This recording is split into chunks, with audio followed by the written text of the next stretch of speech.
Well, hello there, humans, hippies, earthlings, whoever you are, wherever you are, whatever you're doing, and whoever you're lucky enough indeed to be doing it to. I'm Bushka on Blitz. Welcome back to channel. Thank you very much for joining me here today for a little chat about our old comfy friend. This is the Never Let You Down IS-6. But enough about me. Let's talk about the tank. I wanted to review this tank for quite some time, not because I haven't driven the tank before. Indeed, I've driven the tank an awful lot, but not for a long time.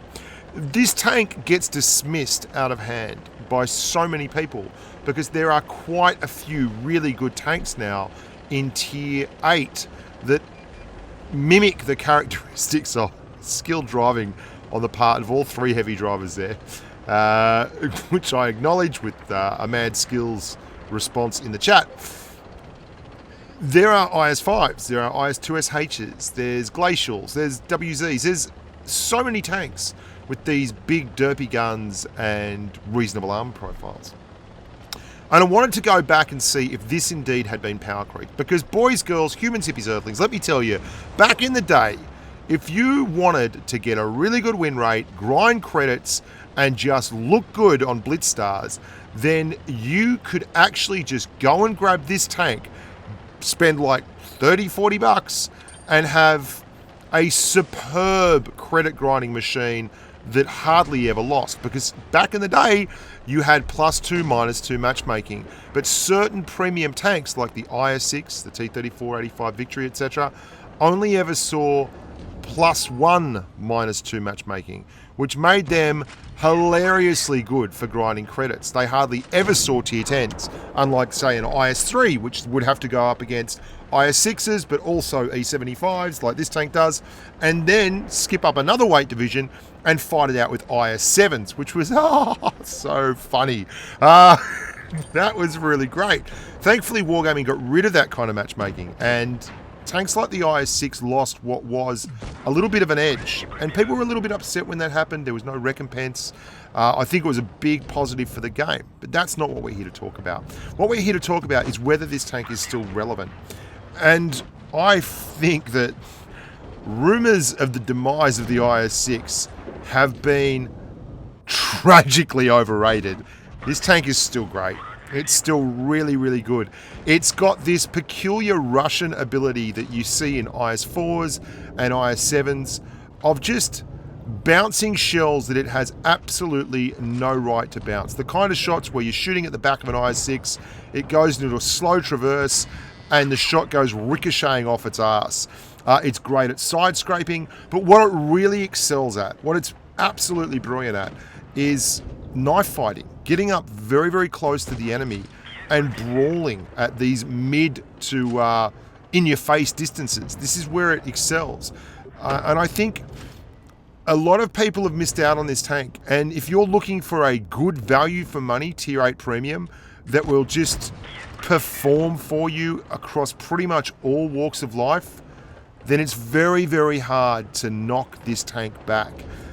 It's the most driven tank, I reckon, of any Tier 8 Premium in the history of the game. Back in the day, you would find double IS-6 platoons every time someone wanted to repair their win rate, grind credits, or just generally have a big winning run. And there was good reason for that. And the things that made it really valuable back then are things that I believe remain absolutely true to the game even now. Its armor profile is wickedly awkward. It looks at times like you are going to easily pen the tank, because let's be honest, the armor itself isn't that exceptional. You have 150mm sides, front and rear's 100, yet the angling on the sides and front and the rear are spectacularly excessive, and it means that if you jiggle and wiggle this tank, you can come up with all kinds of tough to pen areas. The shoulders on the IS-6 may be weak, but if you're not sitting still, they're not going to be terribly weak at all. Now I'm going to show you two games I had. I played about 6 games, 7 games in the tank. I've driven it for a long time, and I knew within minutes of getting in the driver's seat that this was every bit as good as it used to be, and it still just poops out damage. It has a choice of two guns, a 122mm D30, which is a faster rate of fire. It gets nearly 6 rounds a minute at 400 alpha, but only has 175mm of pen and 217mm of APCR, and then the 122mm D30A, which has a much higher level of pen, but a much lower rate of fire. I went with the low pen gun, which was the traditional gun of the IS-7 to drive it. I've always felt very comfortable driving it with that gun. That has not changed. I don't feel like the higher pen gun is that necessary on the tank. You shouldn't really be using it as a marksman at all. The tank can frustrate you gun handling wise, but really what you're looking for in this vehicle is a tank that can actually earn you credits and perform really well at the front of the pack where it needs to be. And that gun will do both those things. If you're in a tier 9 game and you run into an E75, well, that's when you'll regret the decision. Like that, tanks like the E75, they absolutely slaughter you. I'd just also like to say, after driving those games, wow, there are a lot of Black Princes out at the moment. I'm getting just endless. If you're wondering why you're not seeing the Black Prince replay that you sent me up on channel, even though you did nearly 5k damage in it, I've had like 20 videos of the Black Prince with 4.5k damage pop into my inbox. I've already done 2 videos on the Black Prince and a live stream, indirectly one of the videos admittedly, but for the most part, I mean, the Black Prince, we know it's OP as all hell right now. That's fine. I'm not going to start producing videos on it until it either gets nerfed or changes, because it is what it is. That's all there is to it.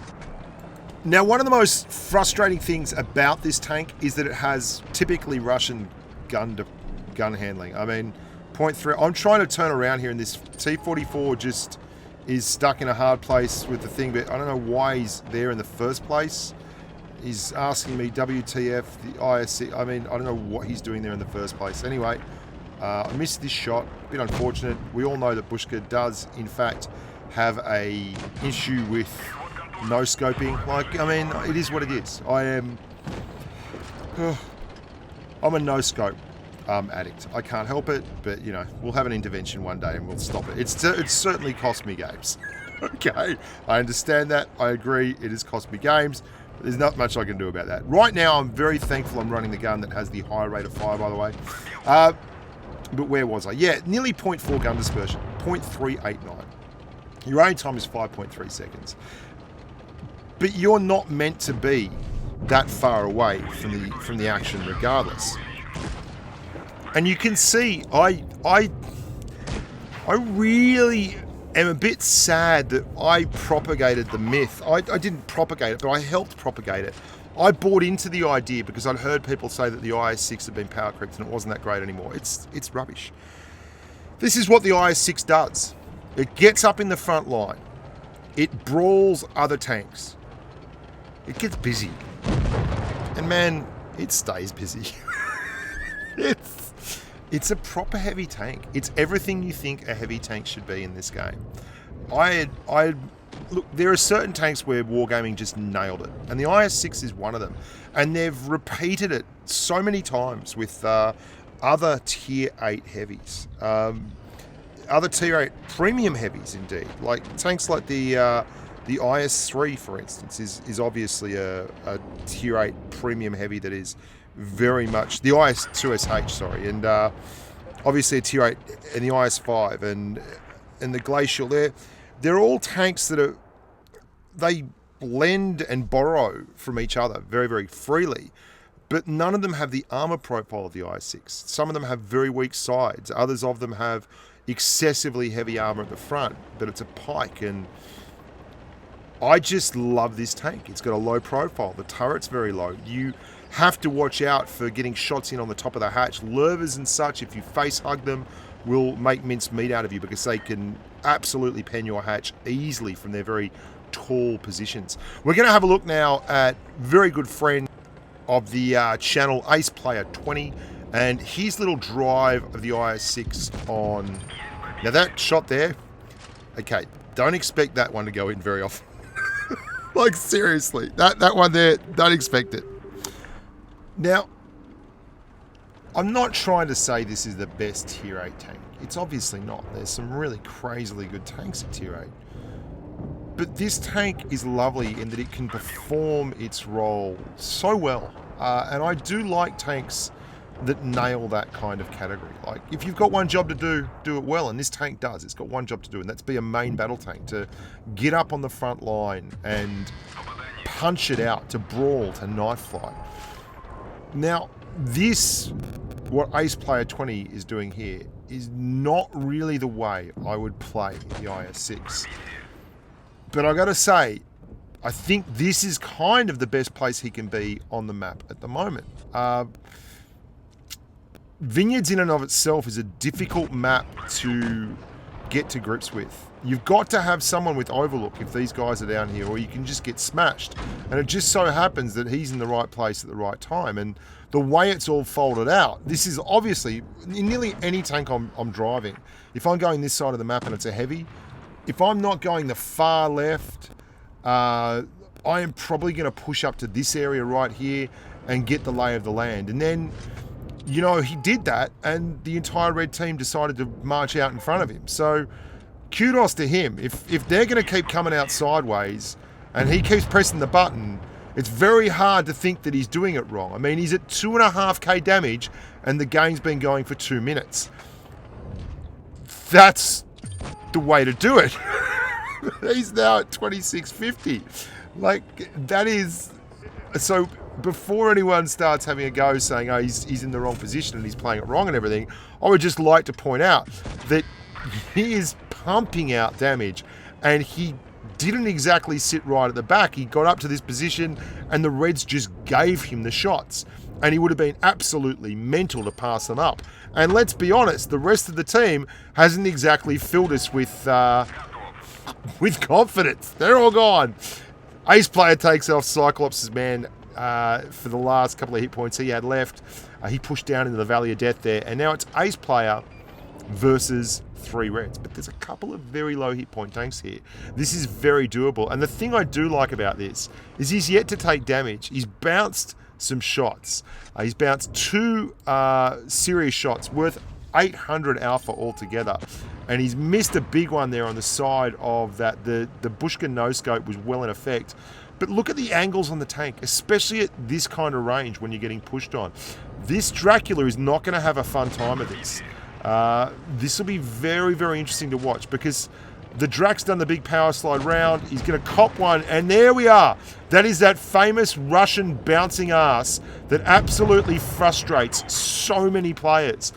You put yourself in a position to wreck a tank. It's an IS-6, an IS-4, an IS-7, and lo and behold, you hit the ass and it bounces. Now, he's got the high pen gun.